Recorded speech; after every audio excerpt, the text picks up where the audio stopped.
Bismillahirrahmanirrahim. Assalamualaikum warahmatullahi wabarakatuh.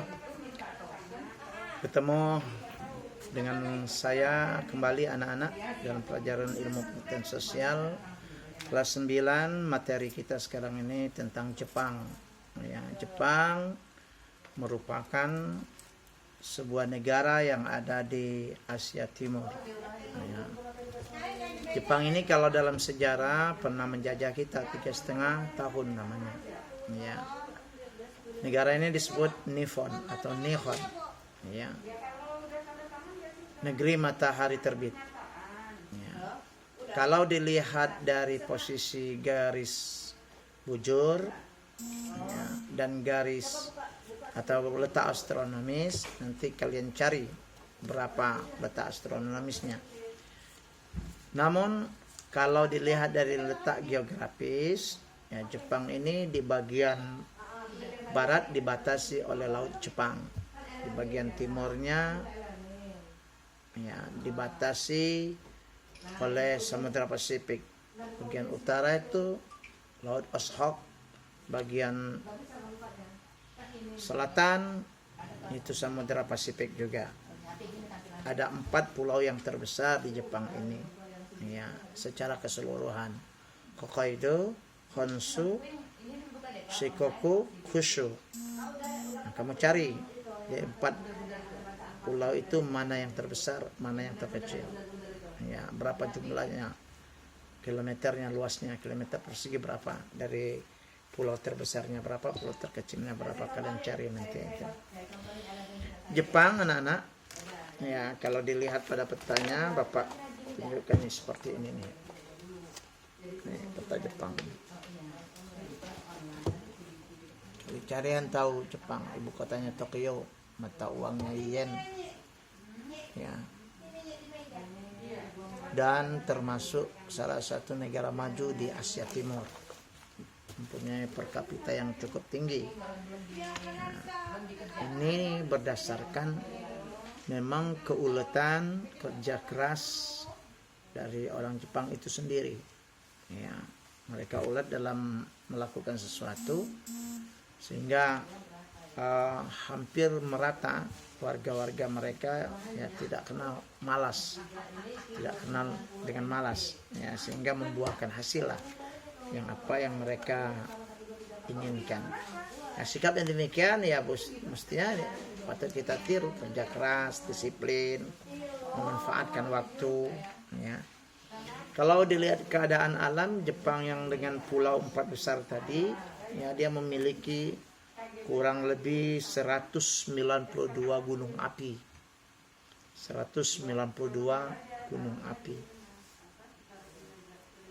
Gunung api yang tertinggi itu Gunung Fuji.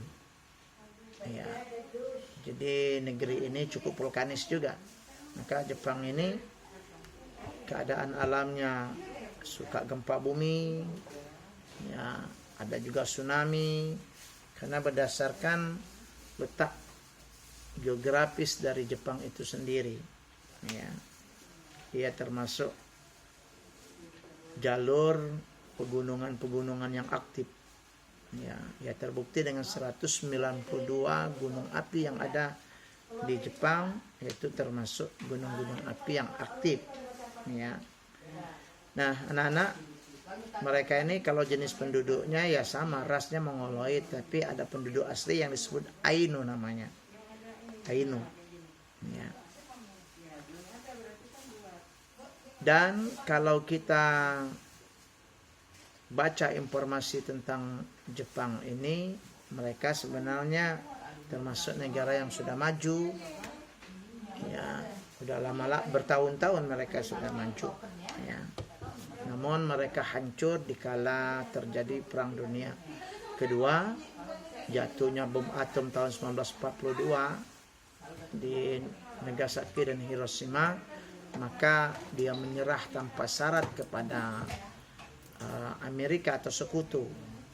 Dan pada saat itulah momentum penting ya bagi bangsa dan pemimpin kita pada saat itu untuk mengumumkan proklamasi, karena pada saat itu kita dalam jajahan Jepang.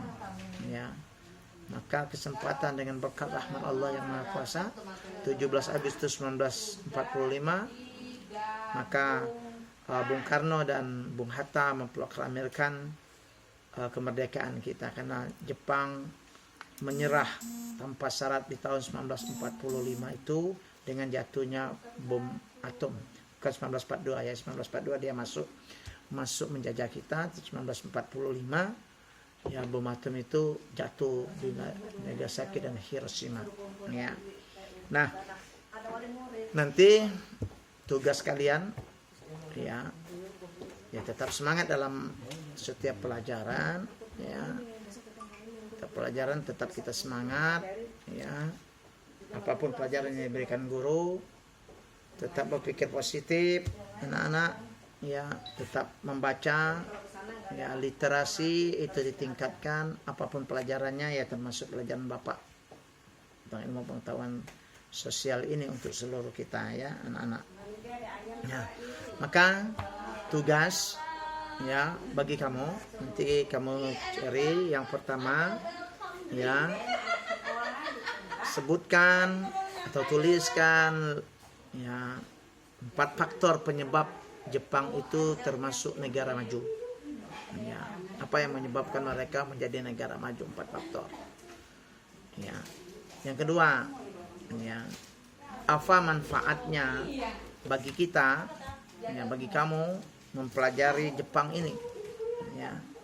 Manfaat bagi kalian apa ya, dan manfaatnya pelajaran ini kita sajikan ya tentang Jepang ini, manfaat bagi kamu apa ya. Nah, itu yang jelas harus kamu selesaikan nanti sebagai tugas. Kemudian Jepang ini sebenarnya untuk sumber daya alam tidak juga melimpah, tetapi sumber daya manusianya itu luar biasa, SDM-nya. Nah, ini yang menyebabkan, karena kepintaran orang Jepang, walaupun sumber daya alam itu sedikit, sumber daya manusia itu banyak, maka mereka bisa mengeksploitasi ya, keunggulan-keunggulan yang mereka miliki. Jadi kecerdasan itu memang dibutuhkan bagi sebuah negara untuk maju ya, termasuk Jepang. Nah, mudah-mudahan Indonesia yang jumlahnya lebih banyak daripada Jepang dan sumber daya alamnya lebih banyak daripada Jepang, mestinya lebih maju daripada Jepang ya. Dan kemudian yang ketiga, anak-anak cari tahu, dia ada sumber daya laut Jepang ini, kamu cari sumber daya laut ya. Apa yang menyebabkan sumber daya laut Jepang itu cukup maju ya, nanti kamu cari di rumah ya. Nah, kemudian terakhir kamu cari juga hubungan bilateral antara Indonesia dengan Jepang ya. Bapak rasa ini saja pertemuan kita pada kesempatan ini ya. Mari tetap semangat ya, baca semua literatur tentang Jepang. Bapak ini hanya sebagai motivasi dan stimulus saja bagi kalian untuk mempelajari lebih dalam. Cari di Google, lihat informasi tentang Jepang, cari di buku-buku IPS yang mana saja, tidak yang terbaru, yang lama, terserah, pokoknya ada materi tentang Jepang, cari tahu seluas-luasnya ya. Itu saja, lebih kurang mohon maaf pada anak-anak semuanya. Mudah-mudahan materi ini bermanfaat bagi kita semua. Tetap semangat di dalam pembelajaran. Semoga Allah senantiasa memberikan kita kemudahan. Wassalamualaikum warahmatullahi wabarakatuh.